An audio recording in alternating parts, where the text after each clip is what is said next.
நம்ம அடுத்த அப்படியே நம்ம பண்ணுறேன், நீங்கள் அப்படியே வாட்ச் பண்ணுங்கள். ஸோ இந்த இடத்துல வரும்போது எனக்கு 4 ஹவர்ஸோட லோ இங்கே தான் வருமானு கேட்டிங்கன்னா 32 பிப்ஸ் தான் வருது. நம்ம கன்சிடர் பண்ண முடியாது. இது இன்டர்னல் சாக் தான் அது. ஸோ அப்போ நம்ம அடுத்த லெவலில் எடுக்கிறேன். கரெக்ஷன்ஸ் பாருங்கள், 100-150 பிப்லாம் போயிடுச்சு. அதனால் நான் என்ன பண்ணுறேன் அப்படின்னா 4 ஹவர்ஸை கொண்டு வந்து நான் இந்த இடத்துல வச்சுக்கிறேன். ஓகே, 4 ஹவர்ஸ் நான் இங்கே வந்து வச்சுக்கிறேன். பிரேக்அப் கேண்டில் க்ளோஸ் இருக்குது. அப்போ கரெக்ஷன்ஸ் மார்க்கெட் போயிட்டே இருக்குது. அப்போ இதில் உள்ளுக்குள்ளே என்ன சார், அப்போ இந்த சாக்கோட ஹையஸ்ட் பாயிண்ட் இங்கே இருக்குது, லோவஸ்ட் பாயிண்ட் இங்கே இருக்குது. ஓகே, அப்போ ஒய் பிகாஸ் சாக்கு நம்ம வந்து நம்ம கரெக்டாக கொண்டு வரணும் அப்படின்னா சாக்கோட நான் கொண்டு வரேன் ப்ராப்பராக. இங்கே தான் ஹை இருக்கும், இங்கே தான் லோ இருந்திருக்கும். நான் அப்படியே சாக்கு கீழே வருது, இப்போ இங்கே வந்துடும். ஸோ லோ கொண்டு வந்து வைக்கிறேன், இந்த ஹை வந்து இங்கே வரும். பிகாஸ் சாக் பொறுத்தளவுக்கு சின்ன சின்ன கரெக்ஷன்ஸ் தான் நம்ம சாக்காக பார்க்குறோம். ஓகே, இப்போ ரீசெண்டாக இருக்கிற ஹைஸ் அண்ட் லோஸில் நம்ம வந்து வச்சுக்கிறோம். Proper clear. ஸோ அப்போ இந்த ஹையை எனக்கு எப்போ கட் பண்ணுதோ அப்போ தான் கரெக்ஷன் ஆரம்பிச்சிருச்சுன்னு அர்த்தம். ஸோ ப்ராப்பராக பாருங்கள், இது வந்து இன்வேலிட், இது ப்ராப்பரான இது கிடையாது. எங்கே கட் பண்ணுறது, இது கட் பண்ணால் மட்டும்தான் ப்ராப்பரான ஸ்ட்ரக்சர். ஓகே, அப்போ லோ இங்கே இருந்திருக்கும், சாக் இங்கே இருக்கும். இந்த ஹை பாயிண்ட் வந்து எனக்கு இங்கே வந்துருச்சு. ஸோ அப்போ இதை கட் பண்ணணும்னு என்ன இண்டிகேட் பண்ணுதுன்னா மார்க்கெட்டு. ஸோ இப்போ 4 ஹவரோட ஸ்விங் வந்து இவ்வளோ தூரத்தில் இருக்குது, கரெக்ஷன் ஆரம்பிச்சிருச்சு அப்படின்னு அர்த்தம். ஸோ அப்போ இந்த கரெக்ஷன் எப்போ சார் முடியும், இந்த சாக்கை எப்போ கட் பண்ணுதோ அப்போ நம்ம என்ட்ரிஸ் எடுத்துக்கலாம்.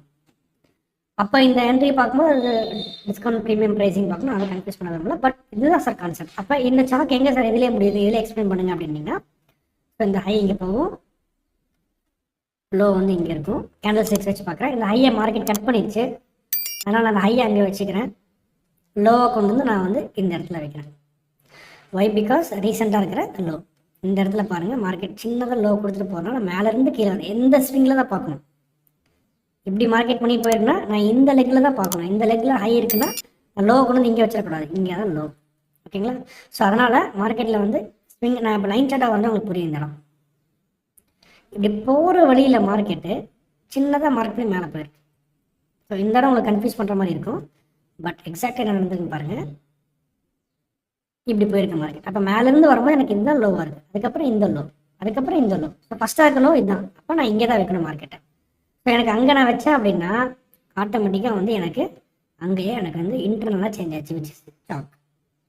அப்போ அங்கே சேஞ்ச் ஆயிடுச்சுன்னா எனக்கு நான் எங்கே வரைஞ்சிருப்பேன், இந்த ஒன்று தான் வரைஞ்சிருப்பேன், விச் இஸ் கரெக்ஷன் ஆரம்பிச்சிருச்சு. இங்கேயே திரும்ப என்ன இண்டிகேட் பண்ணுங்கன்னா மார்க்கெட் வந்து அக்ரெசிவாக காண ஆரம்பிச்சு. நம்ம இந்த இடத்துல செல் பண்ண என்ன சார் ஆகும், இன்கேஸ் மார்க்கெட் திரும்பி மேலே வந்துச்சுன்னா இது வந்து ஃபெயிலியர் ஆகும். ஏன்னா which is in discount pricing, செல்லிங்னா ப்ரீமியம். அதுக்கான ரீசன் நான் சொல்கிறேன், வேறு அவ்வளோ. எஸ்எம்சி பொறுத்த வரைக்கும் மார்க்கெட் வந்து அந்த விஷயத்த பண்ணாமல் போச்சு அப்படின்னா அதுக்கான அர்த்தமும் உங்களுக்கே தெரியும். பிகாஸ் இட்ஸ் என்ன அந்த இந்த டிஸ்கவுண்ட்ல இருக்குது, இந்த ப்ரீமியமில் இருக்குது அப்படின்னு உங்களுக்கு தெரியும். ஸோ அப்போ இங்கே பாருங்கள், எஸ் இந்த இடத்துல வந்து நீங்கள் என்ட்ரி எடுத்துருக்க மாட்டீங்க, பட் மார்க்கெட் வந்து பிரேக்அப் ஸ்ட்ரக்சர் கொடுத்துருக்கு. ஸோ இந்த மாதிரி கேஸில் அது நடக்கலாம். ஸோ அதுதான் ப்ராபபிலிட்டிஸ் நான் அதை எக்ஸ்பிளைன் பண்ணணும். ஸோ நோ ப்ராப்ளம் சார், இது ஒரு பெரிய விஷயம் கிடையாது. நான் சின்னதாக ஒன்று எக்ஸ்பிளைன் பண்ணுறேன், அதை வச்சு உங்களுக்கு நம்ம ஃபைனலைஸ் இந்த டாபிக் முடிச்சுக்கலாம். ஸோ ஸ்விங் அப்படின்னா மேஜராக இருக்கிற லெவல்ஸு. இந்த கரெக்ஷன் வந்து 4 ஹவர்ஸில் 40 பிப்ஸ் மினிமம் வந்துருச்சு அப்படின்னா நம்மளுக்கு வந்து இதை நான் ஹையாக மார்க் பண்ணிப்பேன். இப்போ ப்ரீவியஸாக நம்மளோட ஸ்விங் ஹை இதாக இருந்துச்சு, நல்லா கவனிச்சுக்கோங்க. லோ இங்கே எது இருந்துச்சு, ஹையர் லோ, இதை நம்ம இந்த பொசிஷனை எடுத்துருந்தோம். ஓகே, இப்போ இந்த லெக்குக்கு பாருங்கள், இந்த லெக்குக்கு இதுதான் ஹை, இதுதான் லோ.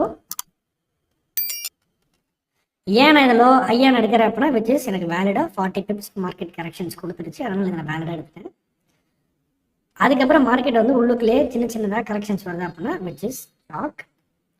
எப்போ நான் பை பண்ணணும், ஸ்டாக் எப்போ நான் மார்க்கெட் மேலே கட் பண்ணுதோ அப்போ நான் பை பண்ணணும். இந்த இடத்துல நான் பை பண்ணுறேன், மார்க்கெட் மேலே போகுது, ப்ராஃபிட்ஸ் பண்ணணும். இவ்வளோதான் கான்செப்ட். ஸ்டாக்குனா இதுதான், பிரேக் ஆஃப் ஸ்ட்ரக்சருங்கிறது இதுதான், விச் இஸ் ஸ்விங் பிரேக்அப். ஏன்னா எல்லாமே நம்ம ஒரே டைம் ஃப்ரேமில் தான் டீல் பண்ணுறோம், அதுதான் இதில் கான்செப்ட். ஓகே, மார்க்கெட்டில் கண்டுபிடிக்கிறோம் ஸ்விங்ஸ் எங்கே இருக்குது, இது எங்கே இருக்குன்னு சொல்லிட்டு. ஸோ ஒன்றும் பிரச்சனை இல்லை. உங்களுக்கு இந்த கான்செப்ட் புரிஞ்சிருச்சு அப்படின்னா நம்ம ரெக்கார்டட் செஷன்ஸ் நம்ம போகும்போது இந்த மாதிரி நான் வந்து ஒரு கிட்டத்தட்ட ஒரு 5-10 கரன்சிஸ் வந்து ஐ மீன் யூஎஸ்லேயே வந்து 5 டிஃப்ரெண்ட் அனாலிசிஸ் நான் வந்து பண்ணி போகிறோம், இன்னும் பிரச்சனை கிடையாது.